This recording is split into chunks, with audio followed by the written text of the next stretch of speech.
Hola. Hello, my friends. Today we begin with yet another intense night in the skies over Ukraine and Russia. Ukraine was the target of a drone attack that hit several regions of the country. According to Ukrainian military sources, 116 Russian drones were launched overnight. According to them, 42 of these drones were shot down by air defenses, and they claim that, in addition to those 42, 21 drones were likely lost due to electronic interference. However, folks, by my count, that leaves 53 unaccounted for, and there was no information released about those. What we do know is that the Sumy and Donetsk regions ended up suffering the most from the attacks. But it seems drones weren't the only threat. Now, switching sides, Russia also reported being targeted by drones.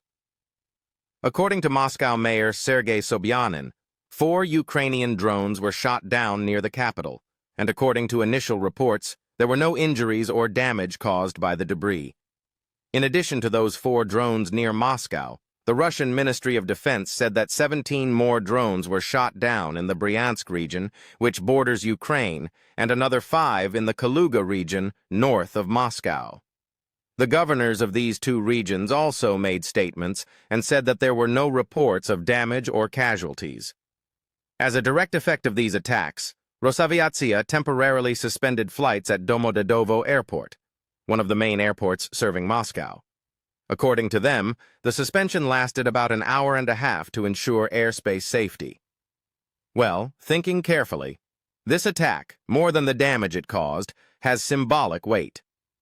This is because on May 8, 9, and 10, Russia will be celebrating Victory Day, and Moscow will receive several heads of state, including the Chinese and Brazilian presidents. Of course, with the goal of keeping things calm, Putin proposed a ceasefire during this period, but Zelensky's response has been somewhat ambiguous, almost suggesting that leaders should not visit the capital of a country at war. Medvedev even said that if Moscow were attacked, Kyiv would not survive the next day.